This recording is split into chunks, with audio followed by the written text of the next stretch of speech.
a todos.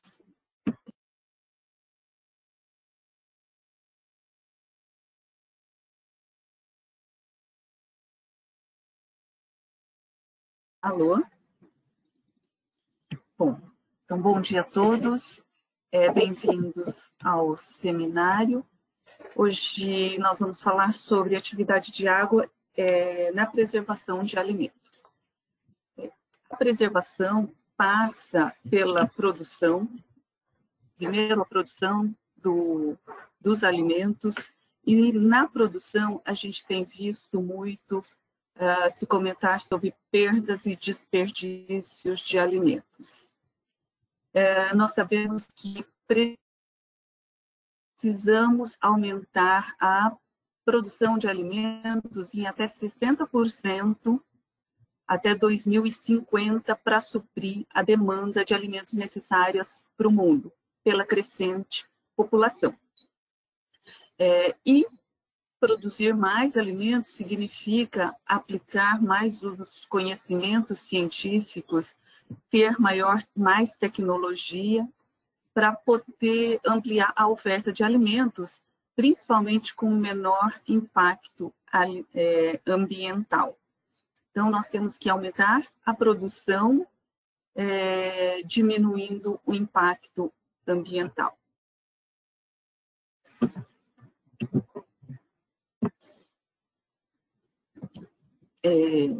Então, o que nós temos de problema social é que as perdas pós-colheita e o desperdício de alimento são um dos grandes vilões na área de produção de alimentos.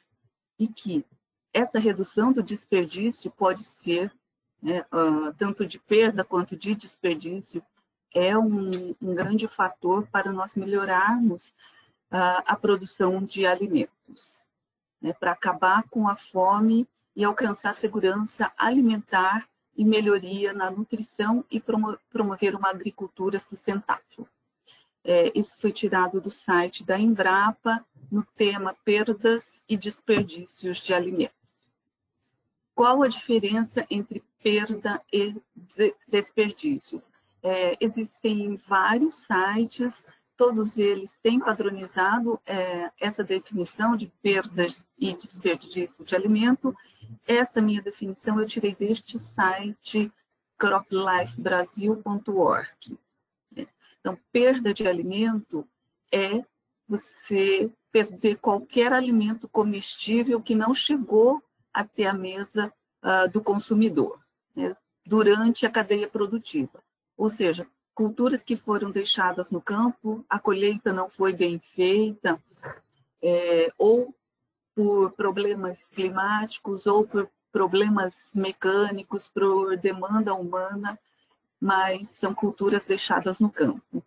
Alimentos que se estragam durante o transporte, quando o transporte não é bem dimensionado, acaba se perdendo muito alimento durante o transporte, uma boa parte dos nossos grãos ficam na estrada, devido ao mau acondicionamento. E os outros alimentos que, de alguma forma, não chegam a ser distribuídos para os consumidores, para o varejo. Essa é a perda de alimento.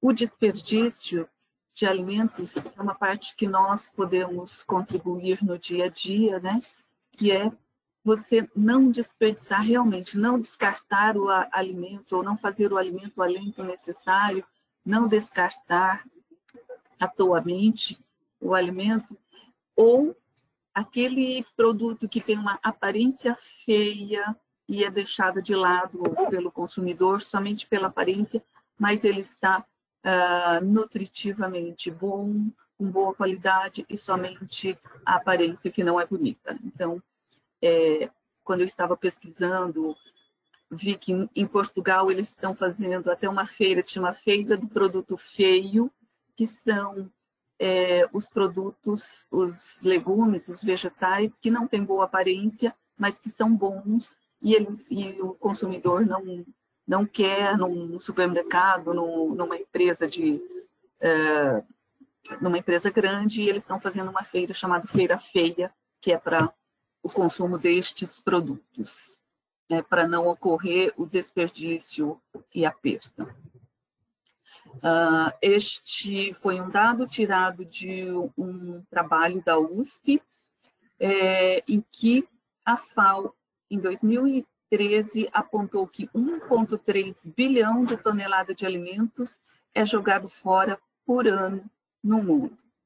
É muito alimento desperdiçado, é muita perda, é uma quantia de 1/3 da produção mundial é perdida. E daria para diminuir esse impacto de insegurança nutricional da população mundial. Bom, para diminuir ou tentar amenizar, né, a desnutrição, são fabricados alimentos terapêuticos prontos para uso, de composição altamente calórica, que inclui vitaminas e minerais na sua composição, e de 70% a 80% deste produto é adquirido pela Unicef e distribuída pelo mundo, para os lugares com maior insegurança alimentar. Então, é um produto altamente estável, produzido com segurança e bastante calórico para combater a desnutrição. Então, passando para um lado tecnológico, toda essa introdução foi para como a atividade de água pode ajudar na preservação do alimento, visto que a gente tem uma grande produção e uma perda e desperdício muito grande. Então, o que fazer, o que a atividade de água pode contribuir para a preservação do alimento. Eu não vou falar aqui sobre o que é atividade de água, a diferença da atividade de água com a umidade, porque nós temos outros seminários bem específicos sobre este tema. Então, se vocês quiserem os seminários básicos sobre definição de atividade de água, umidade, vocês podem acessar o nosso site, o nosso canal no YouTube, que vocês vão encontrar estes seminários. Então, a atividade de água em relação à preservação do alimento. Devido à sazonalidade, nós vamos ter produções maiores no outono, na primavera, no verão, sendo que essa produção em grande escala precisa ser preservada, precisa ser de alguma forma processada para ser preservada e chegar até o consumidor, principalmente na época em que você não tem uma grande produção, que é no inverno. Então, hoje em dia nós temos alimentos o ano inteiro. No Brasil a gente não tem um inverno tão rigoroso, mas já sentimos a mudança climática. Em novembro tivemos uma friaca, né, até neve no sul, então um desequilíbrio de sazonalidade e, consequentemente, afeta a produção, a produtividade no campo. Quando se produz o alimento em grande quantidade, é importante pensar em como nós vamos armazenar, preservar este alimento.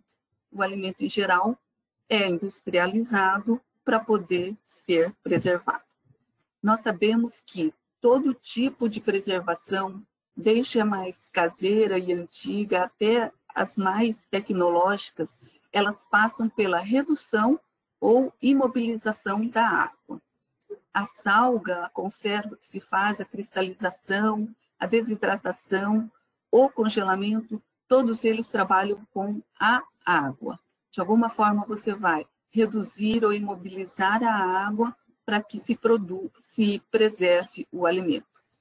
É a água que dá a vida, que faz a planta ter uma produtividade, é a água que nos dá vida, que faz a célula ter uma turgescência,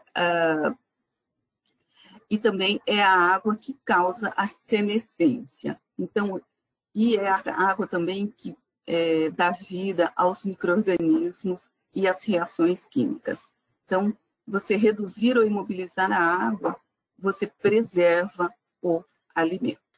Então, quando você reduz a atividade de água, você diminui ou minimiza a velocidade de deterioração do alimento.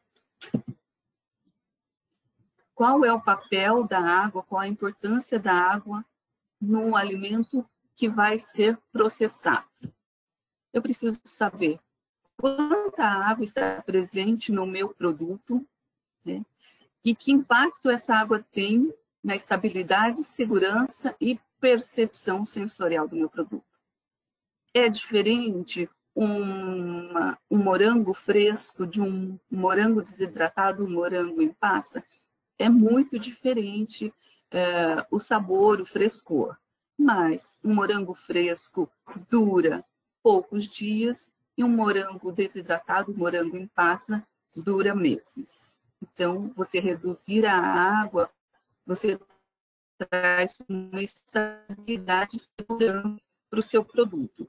E vamos pensar também na percepção sensorial, que no final de tudo, o que interessa é que seja um produto agradável sensorialmente.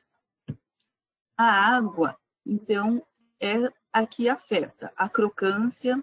Se eu preciso ter pouca água para o meu produto ser crocante, e eu preciso ter mais água para que ele seja macio. A força de quebra, quando vai se colher as nozes ou os produtos, depende da quantidade de água que tem, a fraturabilidade e a suscetibilidade microbianas.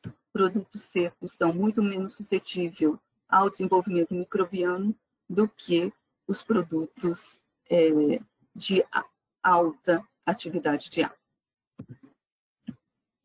Então, quando se está processando o seu alimento, pensando-se em preservação, eu vou fazer a remoção da água e eu preciso saber o que essa remoção vai causar no meu processamento. Vai alterar a viscosidade do meu produto, com certeza. Que tipo de reação química vai ocorrer durante este meu processamento? O meu produto vai mudar de estado amorfo para cristal, aerado ou não? Eu vou ter liberação de energia, mudança no sabor, aroma, principalmente nos componentes lipídicos, e o que vai acontecer durante a estocagem destes meus produtos. Medir a atividade de água, então, é importantíssimo, principalmente para prever se o seu produto é suscetível ao desenvolvimento microbiano. Manter a estabilidade química do produto. Se vai ocorrer ou não a reação de Maillard e oxidação lipídica. Controlar a atividade das enzimas, prolongar a vida dos nutrientes e otimizar as propriedades físicas do seu produto.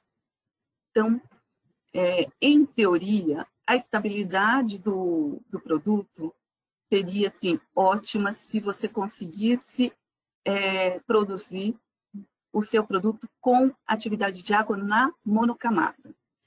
Se o seu alimento estivesse com a umidade, atividade de água na monocamada, ele estaria assim longamente, uma vida de prateleira muito longa, porque é o valor mais estável em relação à atividade de água e reações químicas, físico-químicas. Isso é em teoria. Porque a ausência de água não deixa o micro-organismo se desenvolver e não deixa as reações ocorrerem. Mas será que é interessante você produzir, né, na monocamada? Todo fabricante deveria tentar alcançar o valor da monocamada? O que viria a ser, então, se eu traçasse uma isoterma dissorção deste meu produto? Então, neste gráfico eu tenho atividade de água por umidade. A minha fase de monocamada é esta fase mais plana da minha isoterma dissorção, em que eu tenho um estado amorfo metaestável, ou seja, o meu produto tem poucos locais de ligação com a água. Os locais de ligação são limitados. por isso ele é estável. Eu tenho só uma adsorção da água, que até aumenta a atividade de água, mas aumenta muito pouco a umidade deste meu produto. Ele é bastante estável nestes valores. Se começo a aumentar a atividade de água, eu vou ter uma transição de textura. O meu produto vai perder a sua característica. Por quê? Começa a aumentar os sítios de ligação da água disponível neste meu produto. E aí ele pode empedrar, aglomerar, perder a textura e até mesmo ficar suscetível ao desenvolvimento microbiano. A teoria da monocamada, esse conceito, foi postulado pelos pesquisadores da equação BET, Bruno, Emmet e Teller. São os 3 pesquisadores nessa foto. O que significa essa monocamada? Significa que o meu produto vai ter uma quantidade de água que seria o equivalente a uma altura, uma espessura de uma camada de molécula de água. Ou seja, uma camada de molécula de água cobriria toda a superfície do meu produto, tá? Numa espessura de somente uma molécula de água, uma ou duas, aqui uma espessura de 2 moléculas de água, mas é muito pouca água no meu produto. Tem-se que o valor de monocamada de um alimento é em torno de 0,3 de atividade de água. Ou seja, uma atividade de água bastante baixa, um valor interessante porque não se desenvolve micro-organismo, não se tem oxidação lipídica, as vitaminas se mantêm, a enzima não atua, então é um valor bem interessante. Quem fica nessa faixa de atividade de água? Os cereais matinais, as farinhas e massas. Por isso que nos Estados Unidos, os programas alimentares, né, um comitê, desde a década de 40, estabeleceu que os produtos de programas de fortificação deveriam ter um valor em torno de 0,3 de atividade de água. Geralmente esses produtos são cereais, farinhas e massas. Mas será, então, que se deve todo mundo produzir produtos com atividade de água de 0,3? Não. O que hoje em dia o pessoal mais procura são produtos mais parecidos com produtos naturais, com produtos frescos. Ou seja, produtos que sejam mais macios, com sabor de fresco e mais naturais. E aqui é o ponto, que já esteja pronto para comer. Então, é o desafio, produzir produtos macios, ou seja, com alta atividade de água, com sabor de fresco, mais natural possível e pronto para comer. Então, os fabricantes estão desenvolvendo produtos estáveis, com atividade de água mais alta, mas que tenha uma vida de prateleira mais longa. Né? Se o produto fica muito seco, no valor da monocamada, ele fica muito seco e, às vezes, desagradável. Aí, a atividade de água mais alta, né, requer um estudo de equilíbrio muito complexo entre atividade de água alta e maior vida de prateleira. Esse é o grande desafio dos estudos. E quanto mais natural e mais alta atividade de água, mais é importante você ter o valor de atividade de água do seu produto. Né? Porque a atividade de água, ela vai impactar a suscetibilidade ao desenvolvimento microbiano e a textura do seu produto, as reações químicas.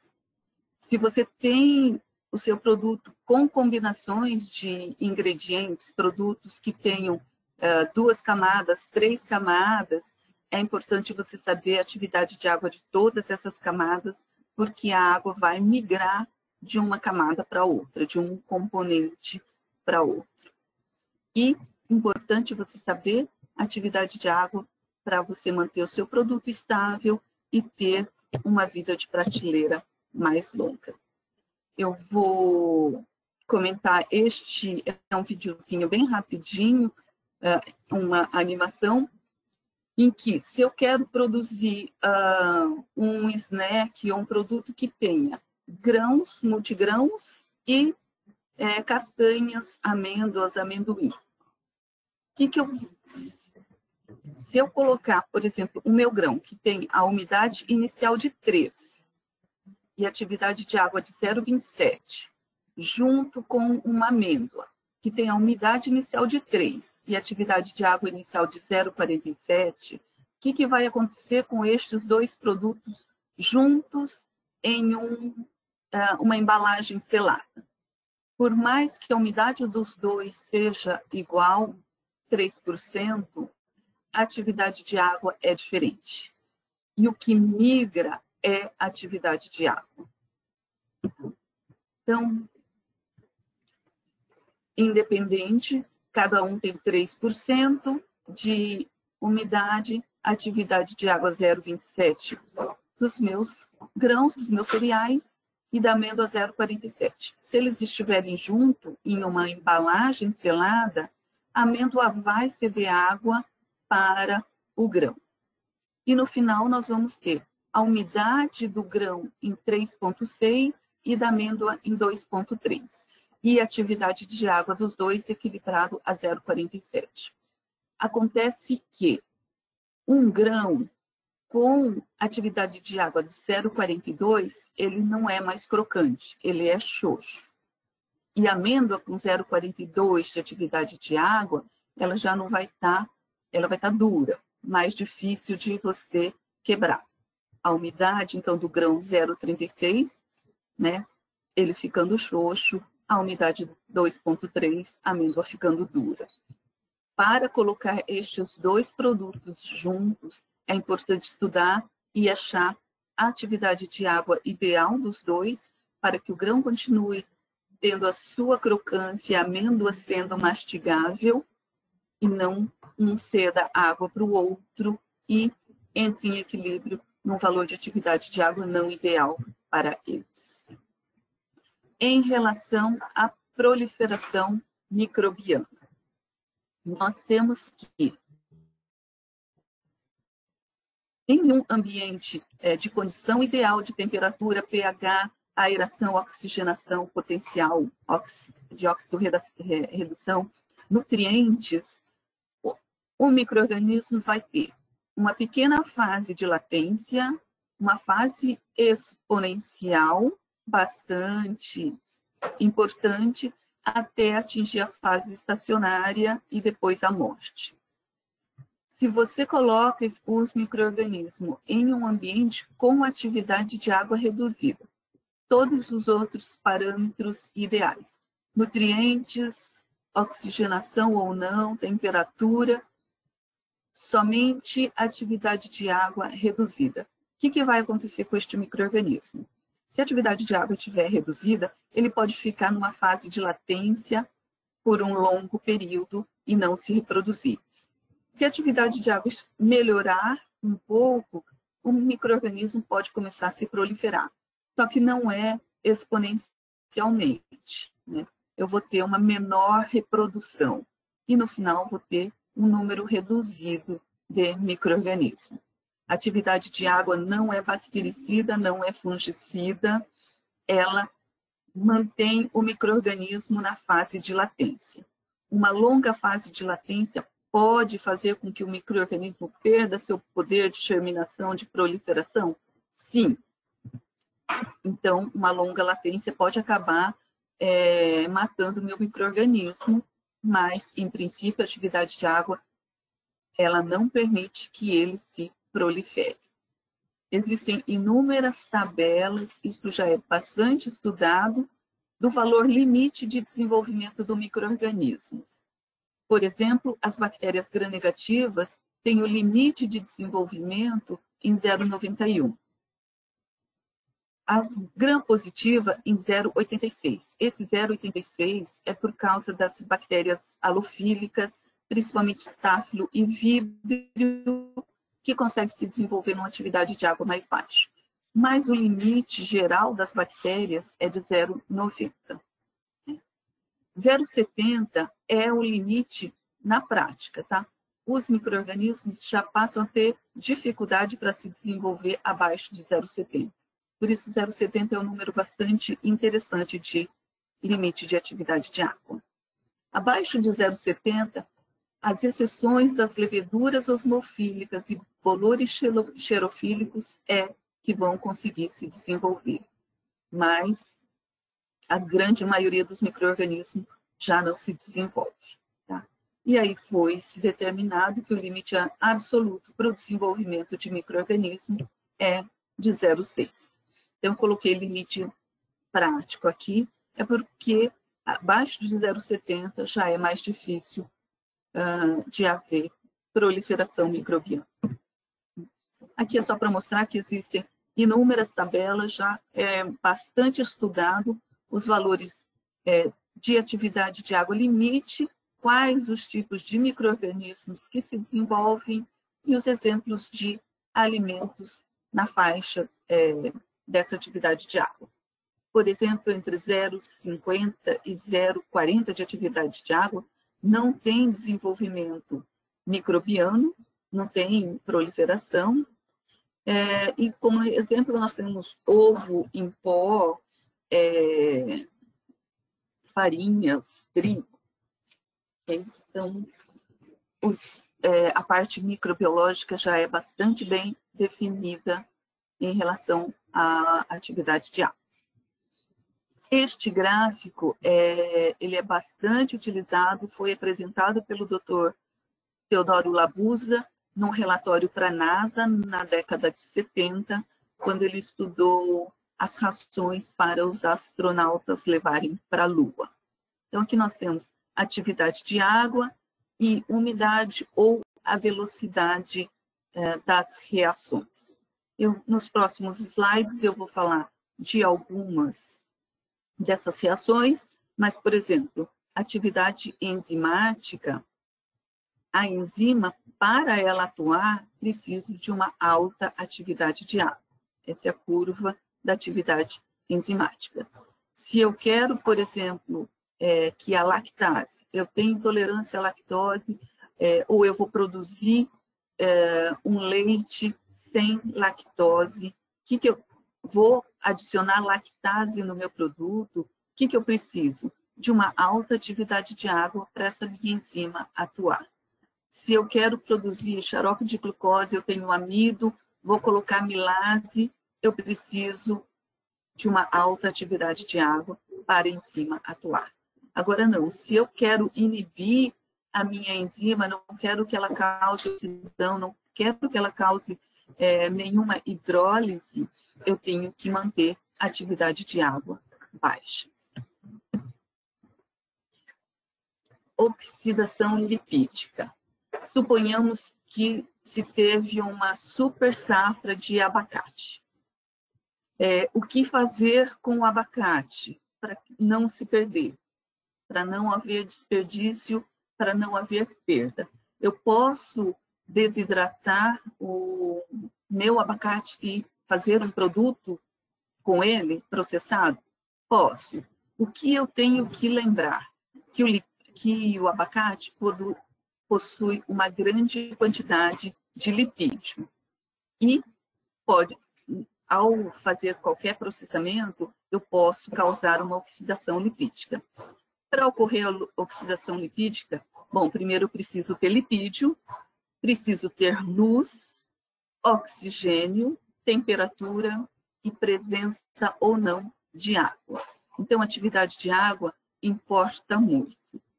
Se eu desidratar este produto muito, na faixa de 0,1, 0,2 de atividade de água, eu vou ter um vazio muito grande na estrutura com a entrada de oxigênio. Então, ocorre a oxidação do lipídio muito rapidamente. o produto vai ficar rançoso, vai ficar com gosto de ranço. Então, eu não posso desidratar exageradamente. O ideal seria aquela monocamada, né, de 0,3 a 0,5 de atividade de água.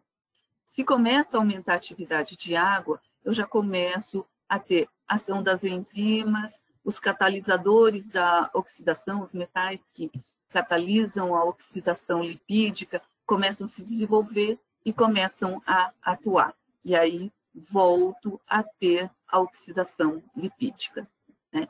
Então, se o meu produto tem uma quantidade elevada de lipídio, eu tenho que pensar na oxidação e trabalhar numa atividade de água ótima para não ocorrer essa oxidação lipídica.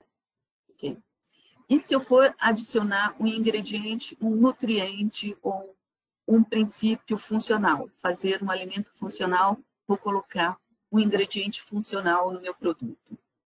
Eu preciso também pensar como esse ingrediente se comporta, se ele é estável durante o armazenamento em relação ao pH, atividade de água, o potencial redox, né? Qual é o comportamento deste meu ingrediente. Então, em se falando de nutriente, logo nós pensamos em vitaminas, e eu apresentei aquele alimento terapêutico, né, que contém muita vitamina,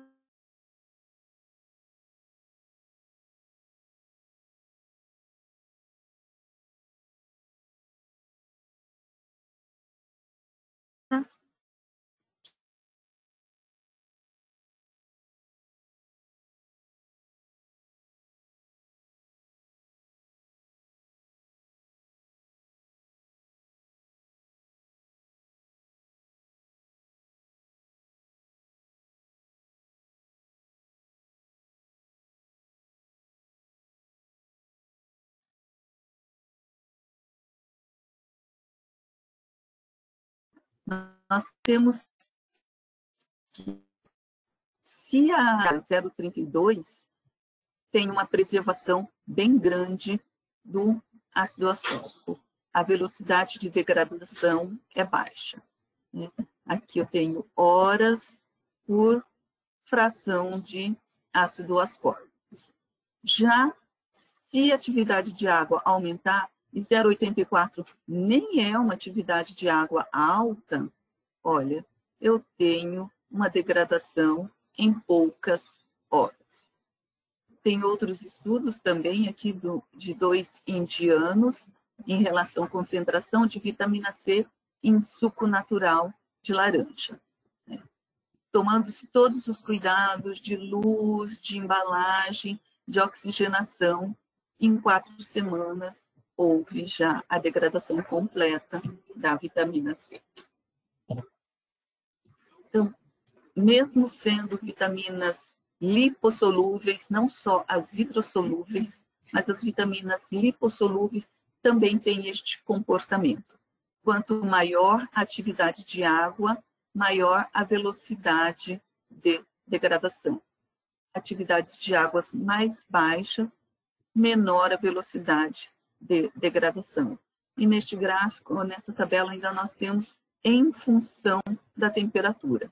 Quanto mais alta a temperatura, maior a velocidade de degradação das vitaminas. Então, importante para a preservação de vitaminas, manter a atividade de água baixa e manter a temperatura também baixa. Reação de escurecimento não enzímico ou não enzimático ou reação de Maillard. Muitas vezes eu quero que essa reação de Maillard aconteça, né? Porque eu quero caramelizar o meu produto, quero desenvolver sabor e cor, e outras vezes eu não quero que ela aconteça. Por exemplo, se eu quero desidratar a maçã, preservar a maçã, seria melhor que ela ficasse mais próxima do que ela é fresca, numa cor mais clara, do que caramelizada. Cada produto tem um valor ótimo de produção dos reagentes, dos furfurais que dão a cor da caramelização.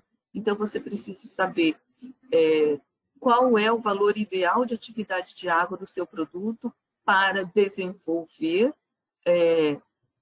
a caramelização e você promover, se você quer promover a caramelização, ou evitar esse valor de atividade de água se você não quer promover a caramelização do seu produto. Então, cada produto tem um valor ideal de atividade de água para desenvolver ou não os produtos da reação de Maillard. A grande maioria dos produtos tem um pico de caramelização por volta de 0,5 a 0,7 de atividade de água. Atividades de água muito altas, 0,8, 0,9, 1, previnem a reação de Maillard, previnem a caramelização do produto. Um exemplo comercial de uma empresa que estava produzindo lanches naturais, lanches saudáveis. Ela desidratava vegetais e colocava dentro da embalagem para comercialização. Ela nunca tinha tido problema até que um lote sofreu uma deterioração microbiana. E a suspeita foi que este lote tinha sofrido um choque térmico.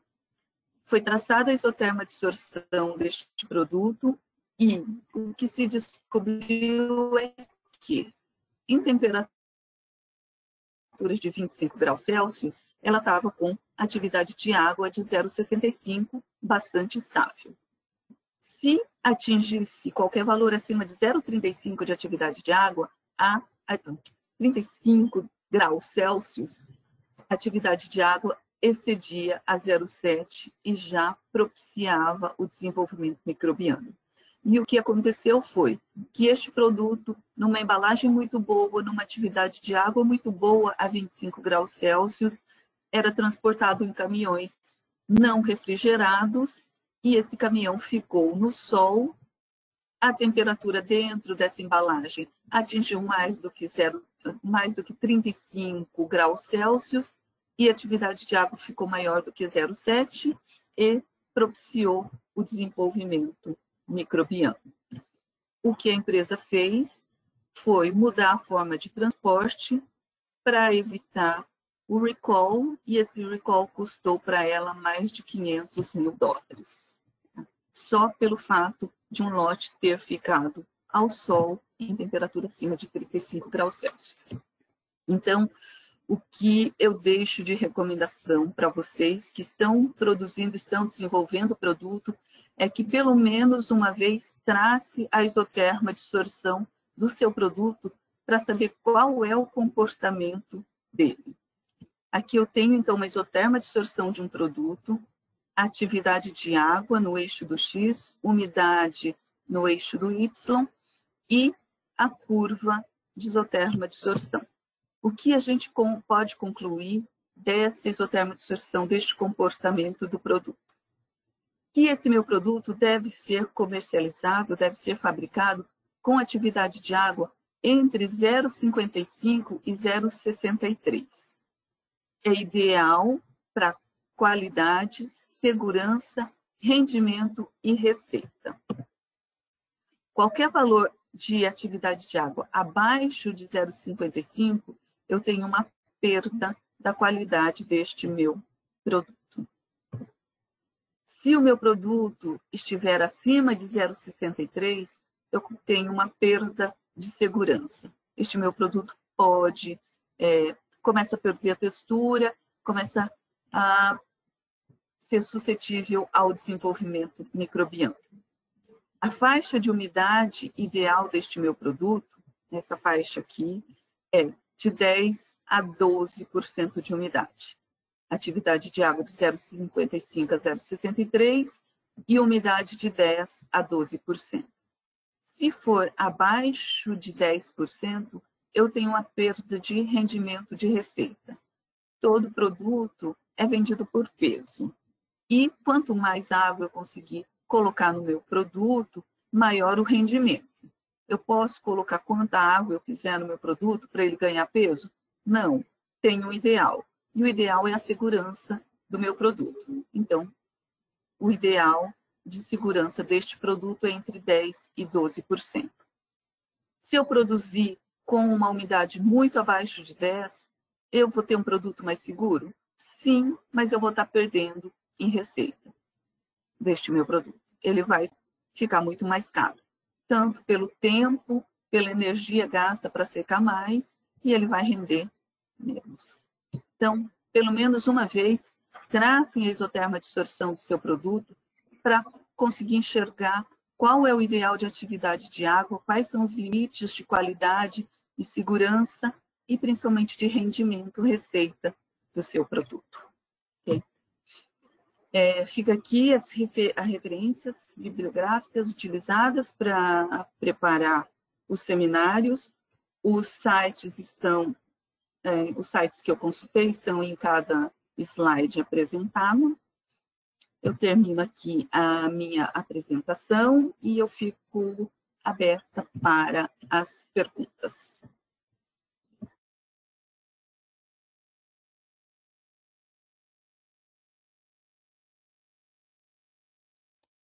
Muito obrigado, Tânia, pela excelente apresentação. Obrigado aos nossos participantes aqui dessa manhã. Então, nós agora vamos passar a parte de perguntas e respostas. Vamos dar aqui um minutinho para que as pessoas possam escrever suas perguntas, né? Se você já tem alguma pergunta, pode enviá-la, por favor. Só um minuto que eu estou tentando abrir aqui. A tela corre. Perfeito. Então, por favor, pode enviar as perguntas que nós estamos já pronto para fazer essas leituras.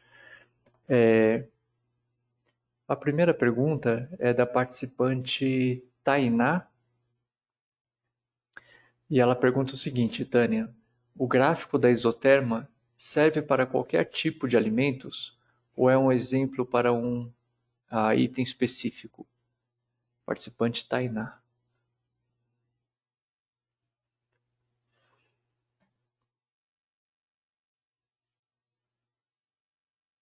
Carlos, ficou cortada a sua pergunta. Se o gráfico da isoterma dissorção serve para qualquer produto, é isso?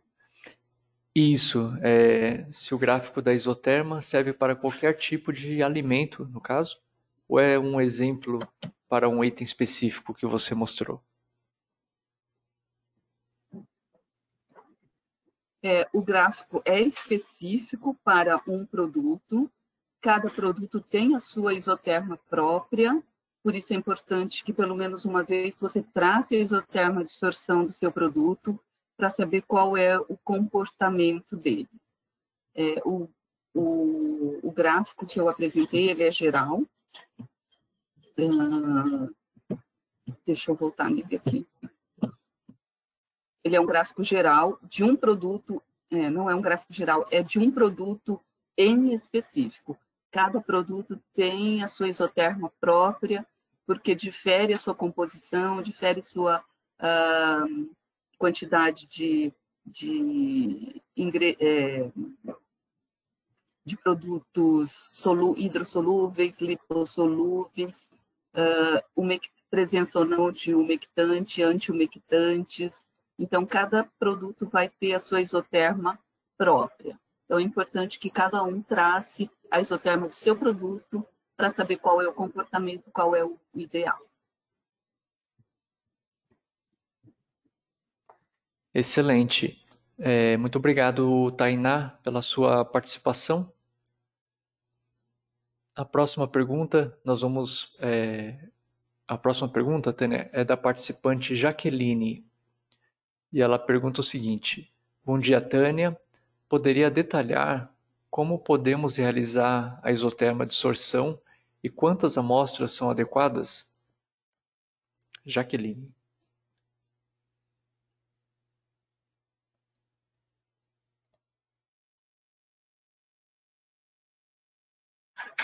Carlos, eu não escutei a sua pergunta, tá cortada. Desculpa. A Jaqueline, ela pergunta se você poderia dar mais detalhes sobre como realizar uma isoterma dissorção e quantas amostras são necessárias. Ok. A isoterma dissorção você pode fazer com dessecadores, que é o método mais tradicional e didático que tem, ou câmaras de umidade relativa, ou o que é mais fácil é fazer em equipamentos. Hoje nós temos um equipamento,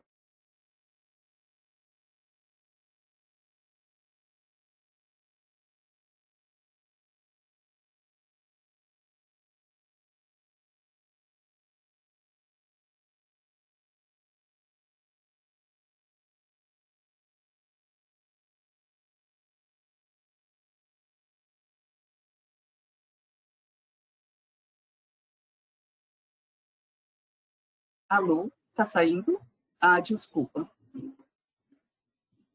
Bom, vou desde o começo, então. Você pode traçar a isoterma dissorção com dessecadores, que são os métodos mais antigos, são mais trabalhosos de se fazer, você precisa de vários dessecadores ou várias câmaras de umidade relativa. Nós temos seminários específicos, 3 seminários em sequência sobre como gerar isoterma dissorção e como interpretar as curvas de isoterma dissorção. Ou dessecadores ou equipamento. Nós temos este equipamento chamado VSA, em que ele tem uma balança analítica sobre a qual você coloca sua amostra e você pode fazer a dissorção, onde o ar passa por esses tubos aqui na frente, que são dessecantes, seca o ar entra na câmara e retira a umidade, a atividade de água da sua amostra. Se você quiser fazer uma adsorção, existe aqui um container, um recipiente com água, que vai vaporizar, vai ter um ar saturado de vapor de água que vai entrar nessa câmara e vai umedecer a sua amostra, vai aumentar a atividade de água. A sua amostra é constantemente pesada e medida a atividade de água, e assim é traçado o gráfico da isoterma dissorção, ou seja, a relação da atividade de água com a umidade. Mas, de novo, assim, eu estou falando muito rapidamente, mas nós temos 3 seminários sobre como traçar isoterma dissorção e como interpretar as curvas de isoterma dissorção.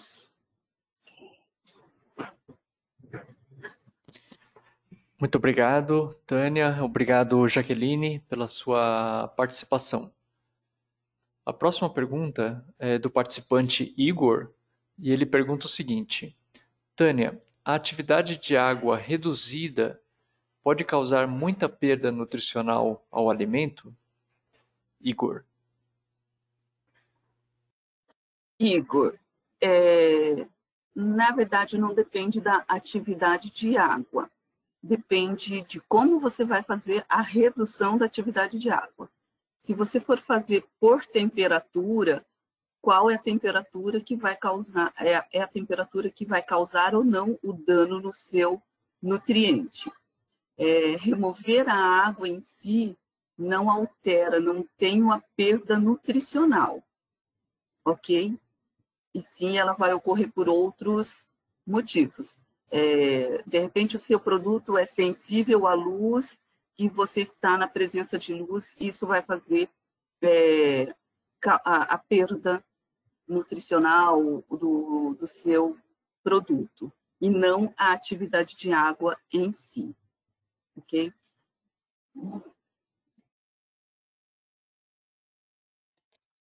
Muito obrigado, Igor, pela sua participação.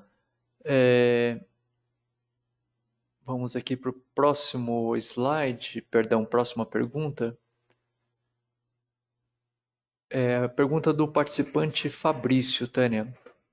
Ele faz a seguinte pergunta. Bom dia, o meu produto tem apenas contato com o vapor e é seco depois. Tem alguma forma de reduzir a atividade de água no processo? Trabalho com uma atividade de água de 0,65. Fabrício.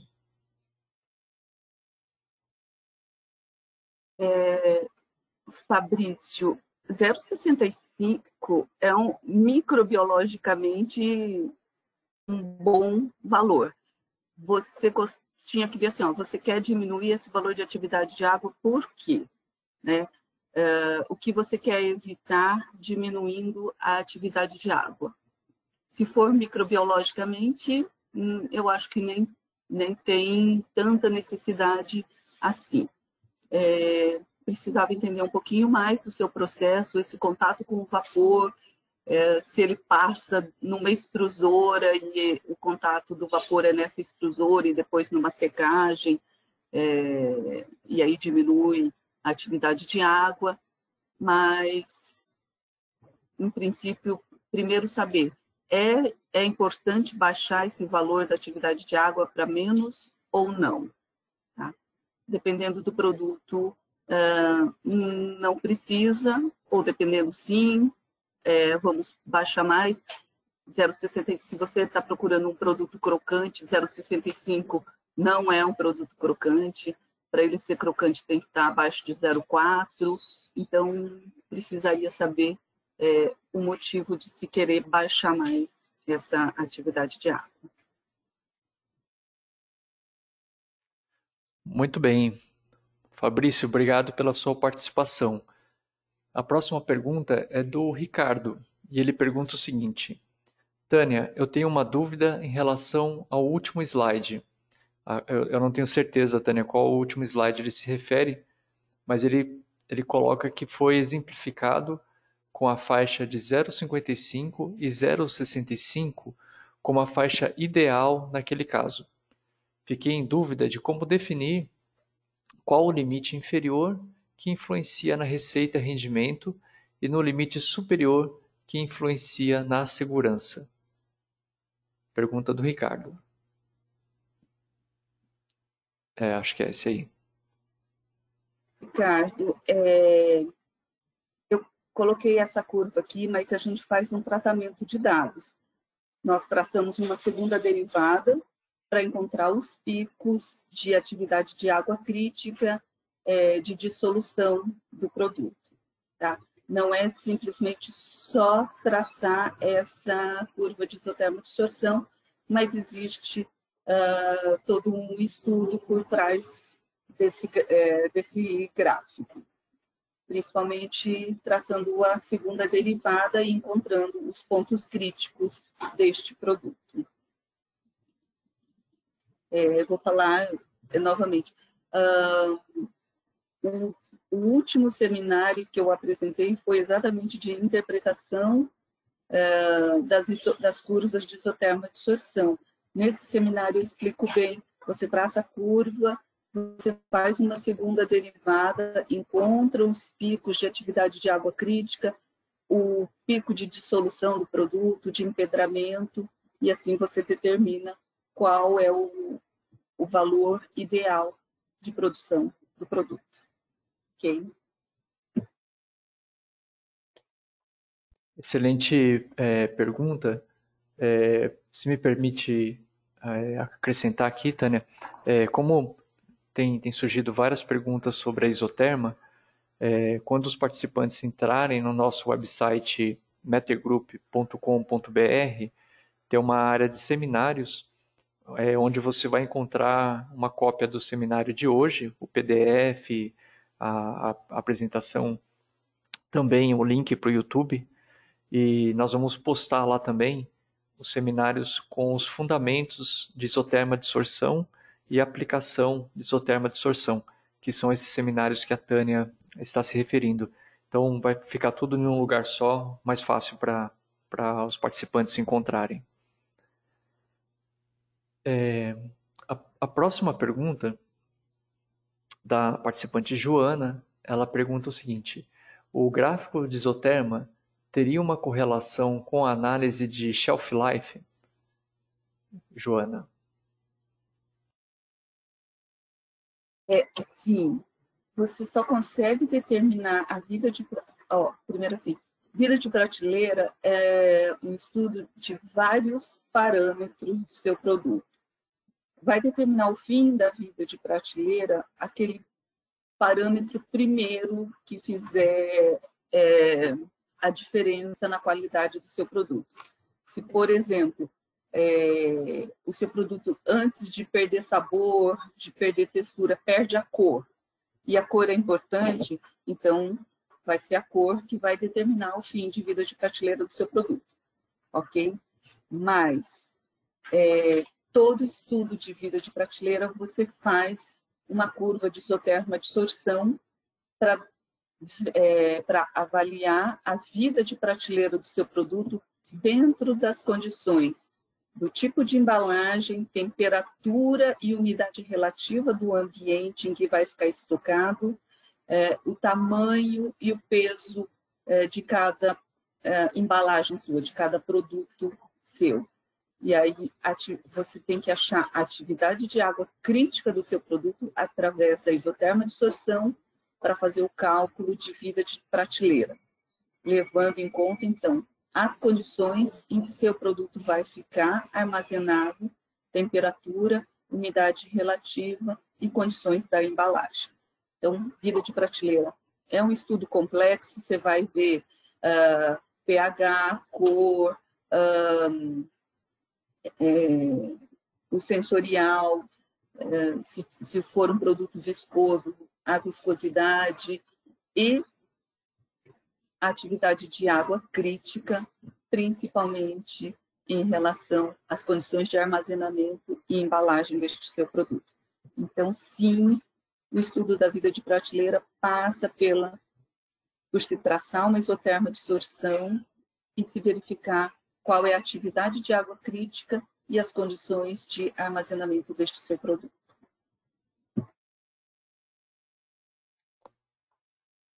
Muito obrigado, Joana, pela sua participação. Tânia, nós ainda temos algumas perguntas dos participantes, mas a gente já estourou o nosso horário aqui. Então, se você me permite, eu só gostaria de sugerir que eu mencionasse o nome dos participantes que enviaram perguntas que ainda não foram respondidas e abrir o tempo para você fazer algum comentário final para a gente partir para o encerramento. Tudo bem se a gente fizer assim? Sim, com certeza. Pois não. Então, nós temos aqui uma pergunta do participante Marcos Vinícius, do José Augusto, do Ricardo e da Maria José. Esses são os que eu consigo identificar na tela. Talvez eu tenha perdido algum. A tela ela é ativa, mas ela fica gravada. Então, quando a gente terminar o seminário aqui, todas essas perguntas serão respondidas. E mais uma vez, uma cópia desse seminário vai estar postado lá no YouTube, até no finalzinho da tarde. E nós vamos criar uma página dentro do website da Matter, mattergroup.com.br. Você vai ver lá no menu Seminários. E lá vai estar todo o material relativo a esse seminário de hoje. O PDF, o vídeo e os seminários que a Tânia mencionou, os links, né, dos seminários que a Tânia mencionou durante a apresentação. Tânia, então, por favor, o tempo é seu para alguma palavra final. Quero agradecer a participação de todo mundo no seminário. Aqui fica o convite para vocês nos seguirem nas nossas mídias sociais.